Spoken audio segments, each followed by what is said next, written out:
जानती हो किसका पूजा करेंगे? बताओ। इज्जत बचावा विष्णु भगवान आके, इज्जत बचावा विष्णु भगवान आके, इज्जत बचावा विष्णु भगवान आके। अरे पैया परी तुहरे कहीं समझाई के, पैया परिवार कहीं समझाई के, पैया परिवार कहीं समझाई के।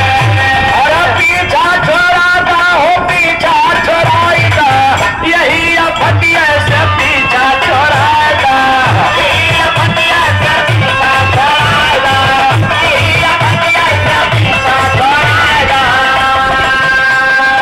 अच्छा, विष्णु भगवान के पूजा करत हवा और का?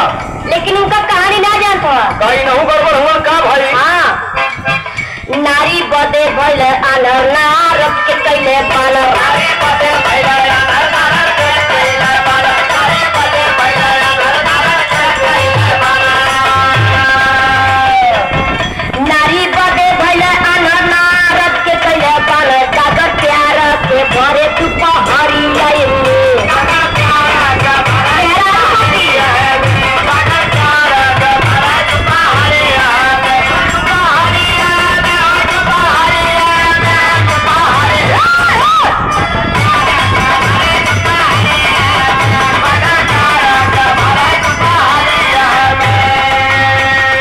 मिला के तू हमें गुमराह करना चाहती हो?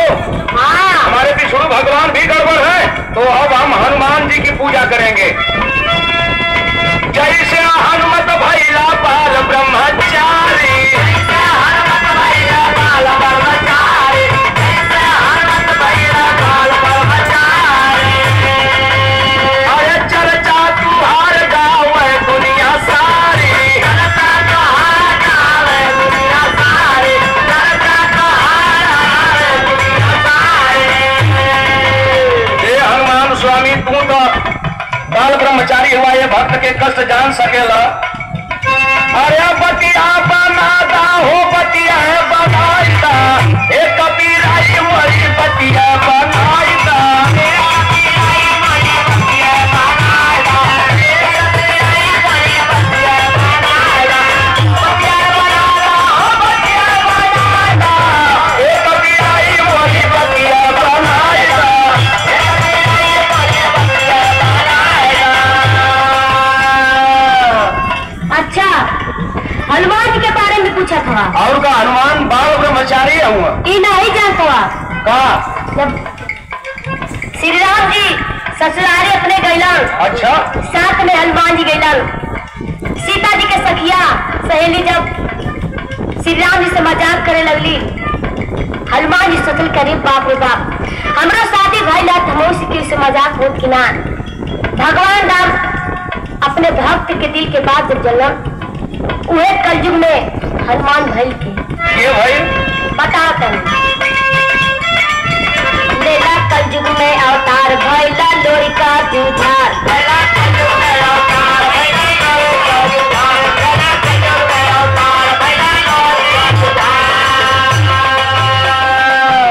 लेला कलयुग में अवतार भइला लोरी का जुझार, कैला चनवा उधार दुपहरी आएंगे, कैला चनवा उधार दुपहरी आएंगे, कैला चनवा उधार दुपहरी आएंगे,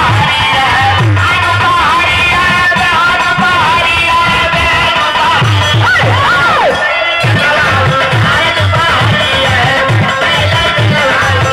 दुपहरी आएंगे, अच्छा, तो हनुमानो जी गड़बड़ हुआ, हाँ भगवान भी गड़बड़ हुआ। और यार तोरे बातें में बड़ा दम लगत बा। ए भगवान, अब हमके माफ करिहा।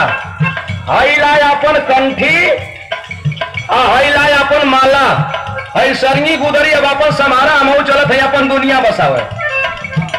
अरे तो हरी